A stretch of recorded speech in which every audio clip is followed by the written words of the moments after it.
Good afternoon, everybody. Thanks for coming to the vegan panel today. My name is Bennick. I'll be your moderator. And just by a show of hands, how many people in the audience are vegan, identify as such?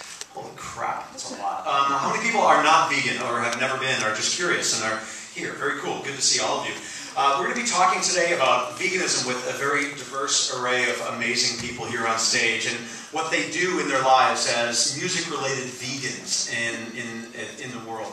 I've personally been vegan for about 20 years, and for those who are not vegan, it's far easier to be vegan today than it ever was. It's really become infused into our culture. There's estimates on the low end that 1% of America is vegan at this point, which puts it, by my terrible math, at about 3 million people are vegan. And that certainly wasn't true 20 years ago. I know that when I became vegan before I even knew what the word was, because I didn't know anybody who knew what it was. I just stopped eating dairy products. I'd been a vegetarian for a while and stopped eating dairy. And I actually had a guy in a health food store one day ask me, "So, how long have you been vegan?" And I actually thought that maybe he was talking about some sort of medical condition that I didn't know that I had, like maybe a rash or something. And I was just like, not long, but I'm okay. So, you know, it's grown over time. 20 years ago, I know in Seattle, it was hard to find vegan anything. I mean, if you had a container of soy milk, it tasted like, glorified water in some capacity, and you ate apples and maybe went to the Bamboo Garden because that was the only game in town at the time. But that's expanded, and it's expanded nationally, and it's become part of our consciousness, more or less.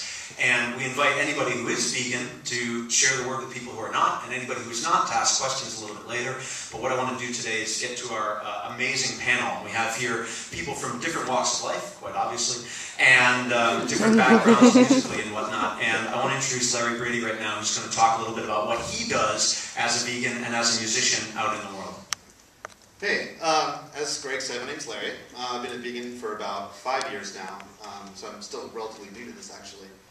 Before that, I was a vegetarian for a few years, and before that, I was probably the biggest carnivore anyone had ever met in the entire universe. I had about, I mostly ate a lot of cheeseburgers. That's my favorite thing to eat. Wendy's, junior bacon cheese, 99 cents to be exact. At any rate, I've been a vegan for 5 years now. I play bass for a band called Redwood Clan. We're a dance punk band from Seattle. We played Farm Shoot last year.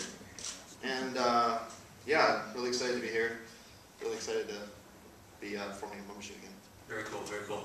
And up next, we have the vegan black metal chef. And if you might, vegan black metal chef, you could tell us a little bit about what you do and how veganism has played a part in your life, and maybe tie in music as well.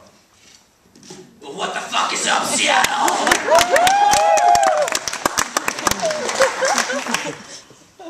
So yes, I'm the vegan black metal chef. Might have seen a video or two. And, veganism in my life. I mean, I've been vegan for about 11 years now or so. And people always ask me, well, how did you come up with the idea of this video? And, or these videos? And, it's really mostly what I do throughout my day anyways. Either making music or cooking food. So, just kind of blended naturally for me. And, but other than that, just excited to be here. Happy y'all came out. Thanks a lot for the support. Very cool. Kevin, if you could talk to us a little bit about what you do. Kevin Tillman is a local hip-hop artist, everybody. Kevin, maybe tell us a little bit about what you do and how, the type of music you play and how veganism ties into your life. Okay. Again, can everyone hear me, by the way? Yeah. Okay.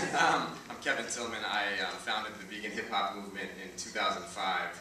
And what I do is I promote vegan hip-hop artists as well as advocate a vegan diet, like through the lens of hip-hop, whereas I guess one thing to preface this with is saying that hip-hop informed me of social ills throughout the world and applying veganism to it. Like, basically I promote a holistic activist approach. Can you just, for a minute, while we're on the subject of activist approach, could you talk a little bit about, I think that a lot of times when people come to veganism, they come with some specific ideas in mind about what it is, and maybe even what it's not, or they have some preconceived notions. And I know that over the last 20 years, the most commonly asked question to me is what do you eat? You're vegan? What do you eat? As if I'm about to starve to death and die. Like 2 seconds later, they're asking out of deep concern for my well-being. And then, you say to them, well, I eat lots of stuff. I eat tempeh, I eat falafel, I eat, the most delicious things you've ever heard of. And some things you haven't heard of, and you'd really enjoy it. And they look at you and say, where do you get your protein? And then you can say to them, well, I get my protein from all these different sources. And they just look at you like, right, So my question is, people come with these preconceived notions about what veganism has about it and whatnot. And one of the things I think people think oftentimes is about veganism as like a solitary cause that people attach themselves to, and then they lose sight of the rest of the world. And I think that maybe you could speak to a little bit about how veganism maybe is or is not, in your opinion, single issue, maybe the politics side of it.